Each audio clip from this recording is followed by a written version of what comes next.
This morning we consider the U.S. response to the terrorist takeover in Iraq. Nearly 6 months ago, the committee held a hearing. The title of that hearing was Al-Qaeda's Resurgence in Iraq, a Threat to U.S. Interests. Then the administration testified at that hearing that ISIS had begun to shift resources from Syria to Iraq in early 2013, that it had tripled its suicide attacks in that year, and that it planned to challenge the Iraqi government for control of western Iraq and Baghdad. That's what we heard 6 months ago.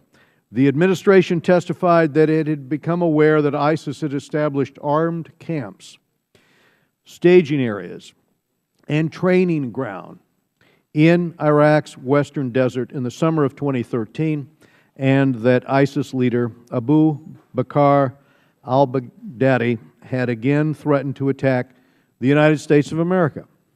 The administration told us that ISIS must be, in their words, constantly pressured and their safe havens destroyed, and that its objective was, quote, to ensure that ISIS can never again gain safe haven in western Iraq.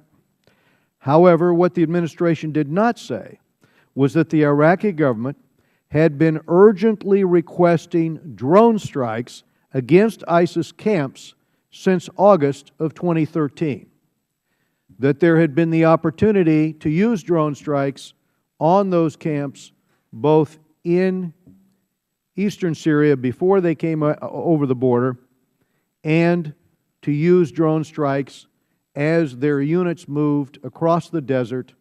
And as you know, drones can hone in and can see what's going on the ground, can see these units traverse from city to city. These repeated requests, unfortunately, were turned down.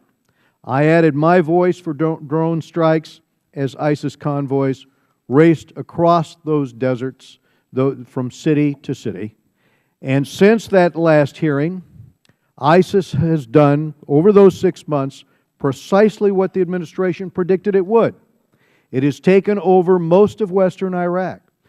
It has turned its sights on Baghdad, and it may be preparing to launch attacks against the U.S. But again, no drone strikes against those columns. Never has a terrorist organization itself controlled such a large, resource-rich safe haven as ISIS does today. Never has a terrorist organization possessed the heavy weaponry, the cash, the personnel that ISIS does today, which includes thousands of Western passport holders. The Iraqi population is terrorized. They have suffered mass executions and harsh Sharia law. Last week, the remaining members of the ancient Christian community in Mosul fled on foot in face of ISIS' demand that they convert or face death. To be clear, ISIS's takeover has been aided by Prime Minister Maliki's malfeasance and incompetence. Maliki has disastrously failed to reconcile with key Sunni groups. Many, including myself and Ranking Member Engel, urged him to form an inclusive government, and this was quite some time ago and on several occasions, so that ISIS could not exploit legitimate Sunni grievances. Maliki has only proven himself to be a committed sectarian, certainly no statesman. It is time for Iraqis to move forward in forming a government that serves the interests of all Iraqis.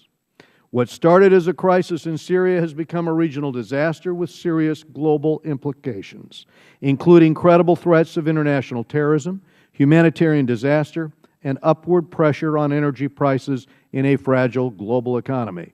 Meanwhile, terrorist forces and the Iranian government are gaining power at the expense of regional security and power at the expense of friendly governments.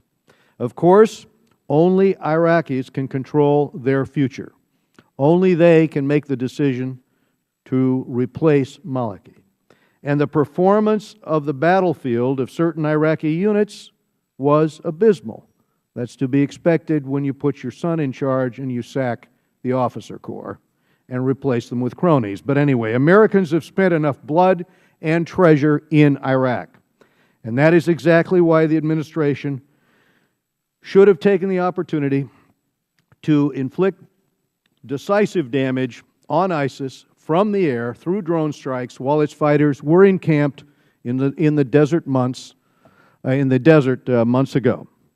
This morning we are joined by a senior State Department official who has been in Baghdad for several weeks and an official from the Department of Defense involved in the current assessment of Iraqi security forces to learn of the path forward in dealing with this national security emergency. And I'll now turn to our ranking member, Mr. Engel of New York, for any opening comments he may have.